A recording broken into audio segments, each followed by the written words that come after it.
Transitions in life can shake us up, but they can also wake us up. Welcome to the Two Marketing Moms podcast. I'm Kelly Callahan-Poe, and today's episode is called Transitions as Turning Points with Meggi Rombach. Meggi knows what it's like to face major life transitions and turn them into growth.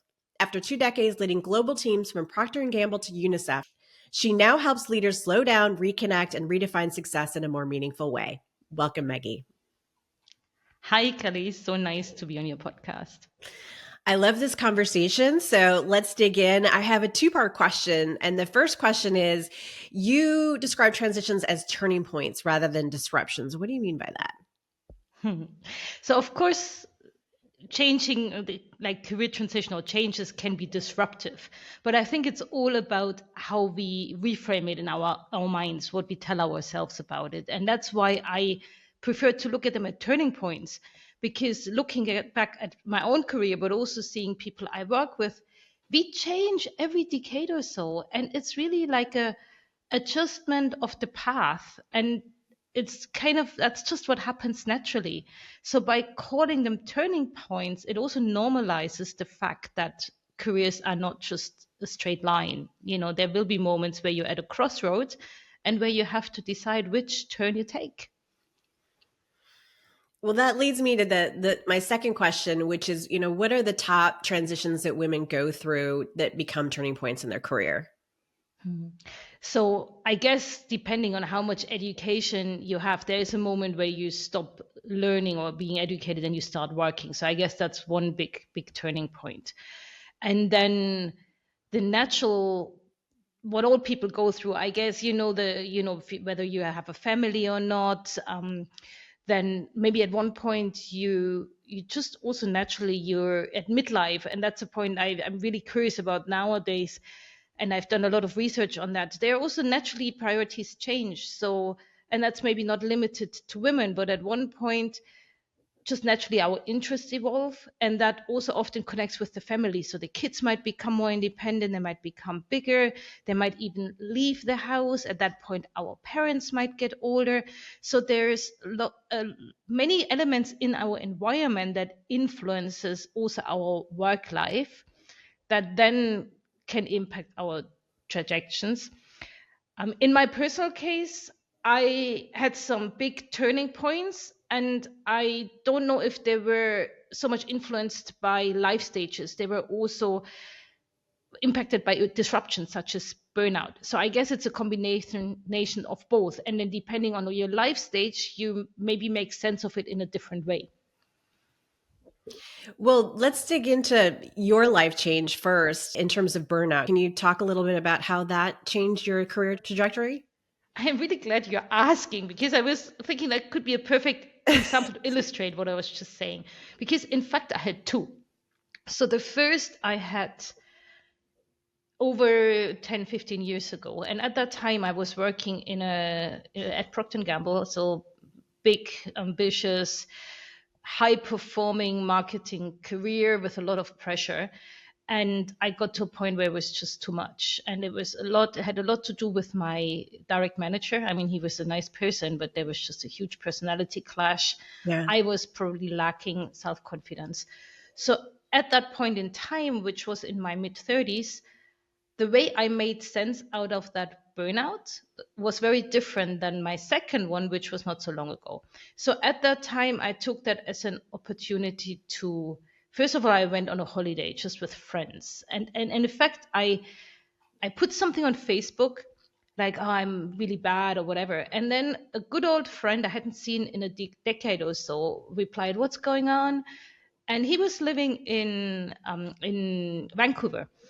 And basically, I just jumped on a plane. I was just hanging out with him for 2 weeks because he knew me before I even started working. So I needed to reconnect with somebody who knew me before I became the marketing superstar. So that's how I dealt with it at the time. And then end of 2023, I had another burn. I was less severe because I guess I read the signals earlier. But now I'm making sense of it in a different way. I mean, now I really want to use that as an opportunity to go into entrepreneurial life, to maybe build a portfolio career.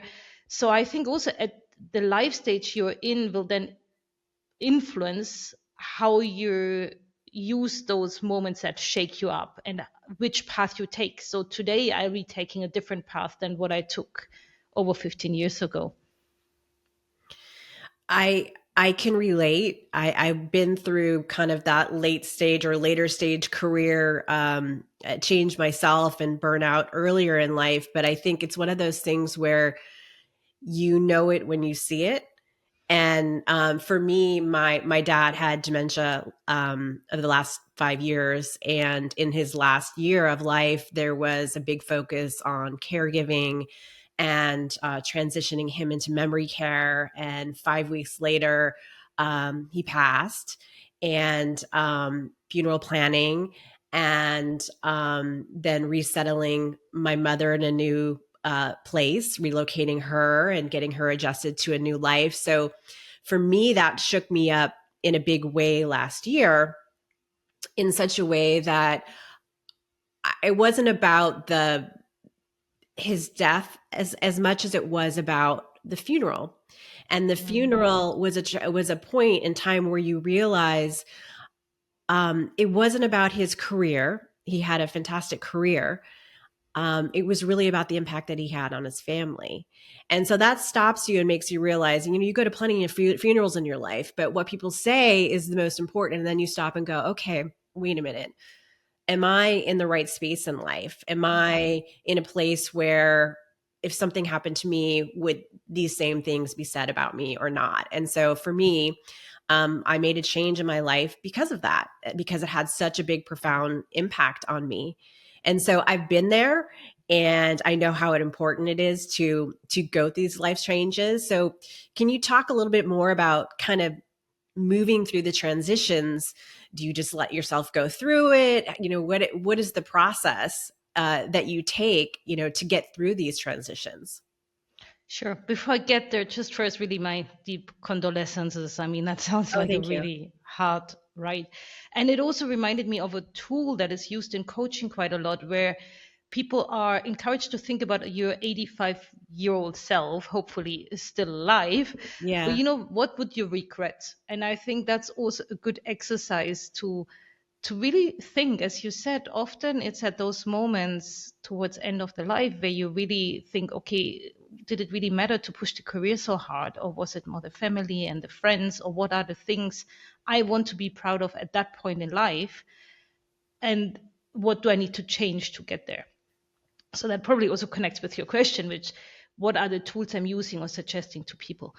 I think one tool I found incredibly useful had also to do with awareness. There's a book, it's extremely powerful. It's called Transition, written by William Bridges. And you're aware, the book? I've heard of the book. Yeah. Cool. So the model he uses is actually quite simple. So what he talks about is to make a change and go through a transition. First, you need to celebrate or acknowledge the ending. So there's always something ending. It's really important to do that intentionally and consciously. And then there is a neutral zone, and that's a zone that's often messy, and that's where we often try to rush through because we just want to do the next new thing. But what's really important is to spend enough time in the messy middle, in this neutral zone. And only then you can truly have a new beginning. So when I'm working with people through these, first I make them aware of this process. And then I also encourage them, first of all, to close something really intentionally. So I recently lost my job at the Red Cross after 13 years, which also was quite convenient because I think I was ready for something else. But having a proper celebration for me was extremely important because I just wanted to close this chapter with my colleagues. It was a great time, to make it really intentional, to say, okay, there's something ending and we have to somehow close that loop before we can open a new one. And I'm still myself full in the messy middle, but I'm consciously there and I'm exploring many things. I have many ideas where I'd like to take it. I'm already working with leaders, supporting them through those transitions. But my ideas are much bigger. So I'd like to build a portfolio career where coaching is just one part of it. Yeah. So that's not all worked out yet, but I'm okay with that. I think being aware of that messy middle. And that's actually where innovation happens, where all the good things will happen. So one recommendation I always give is to not rush through it, to embrace it. And then once you're long enough in that messy middle, things will start emerging, things will start becoming more clear. And then you can more intentionally move to something new. What are the biggest mindset shifts that helped you move through burnout to be more intentional? I'm a big fan of psychotherapy now, because both times during the first burnout, I saw somebody very shortly, but I felt like I managed. I walked out of it. I'm very perseverant. I'm very positive. So positive mindset. I think that's really natural to me. Positive mindset and gratitude. For me, that just so happens part of who I am. But if it's not part of who you are, or who maybe some of the listeners, maybe it's a bit harder for them to embrace that. I think that's just good practices to embrace. Even in the midst of burnout, there's always something that is still okay. I mean, maybe in some rare cases, really everything is horrible. But in most cases, there's always something small you can appreciate and be grateful for. And that just really helps to move. So that's one. And then really dig deeper, because I think I now found the moment in my youth that triggered both burnouts. And it had to do with self-confidence. Because during the second one, the same pattern, male boss, and I knew intuitively had nothing to do with my dad. Male boss, and my male boss is wonderful. He told me, you have a self-confidence issue. And I was like, don't want to hear this. This is not true. So I went digging, and actually, I think I could track it back to a moment in my youth at my horse riding stable, where I felt I was really unfairly treated by my horse riding instructor. And from that moment on, I took on a coping mechanism to overcompensate by over delivering, and to working even harder to just prove that I'm reliable and all of this. And so working with a psychologist, she actually challenged me to go back and see my horse riding instructor after 30 years. So I was not really motivated to do that. I was kind of procrastinating. I actually wanted to go back in real life. I thought you meant in your head, in real life. No. I mean, no. She was like, is he still alive? Is the stable still there? I mean, this is like 30 years later, right? I was like, yes. And she's like, go there. I was like, Jesus, imagine. Exactly. So I went, so because part of me, I wanted to go back there for a long time, because at that time I was every day at the stable. He was almost like my second dad. So this was an important person in my life. But then this thing happened, and I just felt it was really unfair. And, I was 15. So also, I mean, how responsible are you with 15? So I went back at Easter this year. And it was just amazing. I mean, we didn't talk about what happened 30 years ago, but he recognized me. He remembered some of my friends from back in the days. We had a chat, and I don't know. I believe that resolved my issue, and that I won't have another burnout, at least not for that reason. Time will show. But, often these things run really deep, and they can be traced back to quite early in our lives. And finding those moments and releasing them can be extremely powerful. That was very brave of you. I don't know that I would have taken that step. My goodness. So when you and I talked earlier, you talked a little bit about mindfulness, and you talked about the 4-hour work week. Can you elaborate on those? Sure. Yes. So that's maybe a bit more practical than psychology. Yeah. Go from extreme to a little bit easier. Yes. So mindfulness and 4-hour work week. First, the 4-hour work week is an amazing book I've come across by Tim Ferriss. Yep. And it's provocatively called the 4-hour work week, which really he shares ideas how it would look like to only work 4 hours, but still earn sufficiently to have the lifestyle you want. So he coined the term of lifestyle design. And part of the lifestyle design is to work backwards from what you want to have, be, and do. And then see what it actually costs you to have that. So that's just a really powerful concept that I came across pretty early in my life. I don't know if that actually helped me with the burnout, but it helped me with all my career transitions, because it helped me to be very clear, to know what is really key to me, where I would like to go, and then I could take decisions accordingly. The bit that helped me even more with burnout is mindfulness. So I got into mindfulness. Actually, 7 years ago, I learned about mindfulness at work, and it was one of those nice to have things that I'll do one day and then I never did it. So over the last year, after the second burnout, I took a mindfulness-based stress reduction program, like the 8 weeks course where you meditate 20 minutes a day, but also you learn not just the practice of meditation, but also all the principles that go with it. So that was already extremely helpful, and that was probably more on the stress reduction side. It also, gratitude is a big part of mindfulness practice. Intentions rather than goals. So there's a lot to be said there. And then I did another course that, particularly for listeners that might be, still ambitious high performers out there and struggling with balance and burnout. It was a course that built on the first one. It was called Flow at Work. And basically it took mindfulness practice. So we were still asked to meditate. It was shorter because it was for busy people. So it was maybe 12 minutes a day, or even just 5 minutes a day. Just find a moment to calm your brain, to trigger the state of flow. This concept that this gentleman with the beautiful Czech name. Mikhail Krishnamurti? Yes, well done. See, I tried to train myself to pronounce the name. I can't. I may not be pronouncing it right. But the concept is really powerful. So with mindfulness, or with these moments of consciously really slowing down your brain, you can then trigger a state of flow almost intentionally. And then suddenly you're not only talking stress reduction, you're talking productivity and efficiency. Yeah. And it's just such a powerful tool. So now I'm preaching to everybody about mindfulness, because, it doesn't need to be 30 minutes a day.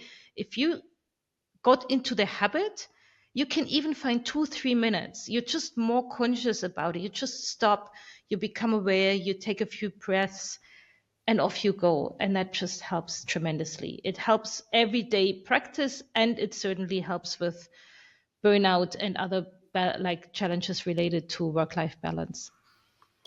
You talk about life as a journey and this concept of Everest and base camp. Can you talk a little bit about that? Because that really resonated when we chatted before. Sure.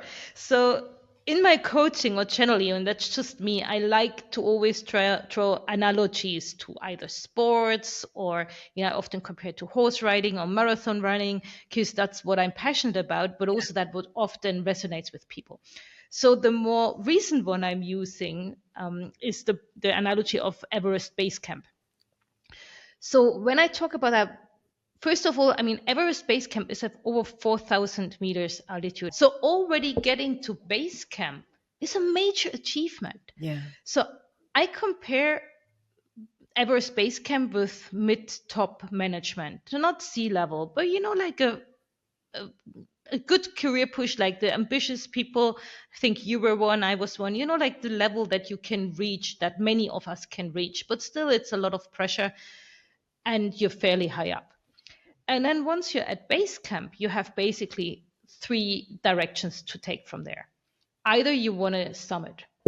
So then you need different tools. If you really want to go all the way to sea level, you need an oxygen mask, you need more stamina. The air is going to be really thin up there. So you'll also have to think how long you can actually stay up there. You just want to have a better life at base camp. So that's then more a question of setting better boundaries, of owning your space better. So that's a whole set of things you could do at a fairly high senior level. But once you're more experienced, maybe you're hitting midlife, so also your priority change, you're more ready to really put your grounds in the rule and claim your space and set your boundaries more clearly. And then the third option is to take a different path. You just say like, okay, this has been great. I like climbing. And now I go down, I climb another mountain. Maybe I go sailing instead. So you really look at a completely different career path. And I'm using this analogy because it's very visual and people can connect with it, to explain those options that I see many people start facing in their late 40s, maybe even earlier, depending on how quickly you moved up to base camp and when you got to the point that you're considering other options.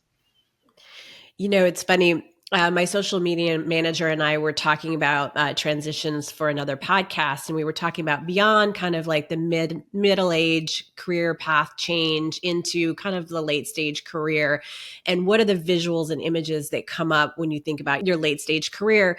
And so the first image that she came up with was a finish line, and I said, no, no, no, no, no.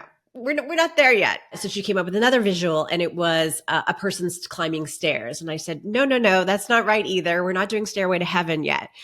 So I went and I thought really hard, because I feel like I'm moving into the space. What is the image that best represents this late stage career? And I thought of a tree with roots, and the roots really represents legacy. So I thought that was a more beautiful image to think about than necessarily climbing a mountain, because you are really trying to dig deep into, what do you want to leave behind? And that's important as you get older and you make those decisions. I like the tree. And when you were talking about that, what for me just came up was gardening, like this beautiful garden where you just choose whatever you want to plant. And yes, maybe you plant a tree that will last forever, but maybe you just plant some beautiful flowers, but it's more calm, it's more chilled. I don't know, that was at least the image that popped into my head. Any final thoughts about transitions in life that are worth mentioning? Well, as I'm preaching all about mindfulness, it's really, take these things. I would encourage all the listeners to take this seriously before hitting a burnout. And maybe sometimes we cannot avoid, sometimes we have to hit the wall to be woken up. But when that happens, these tools, they will also help us to navigate through it, and it will make it a little bit easier. And the other bit is really around the whole notion of play it by your rules, like live it by your own script, to encourage people to dare to let go of all the shoulds and the societal expectations, and just really think like, okay, what is this tree you really want to plant, or the garden you really want to plant, and then just go for it. That's beautiful. Well, thank you for joining me today, Meggi. We'll find her contact information on twomarketingmoms.com, and don't forget to subscribe and share. And thanks for joining. My pleasure. Bye.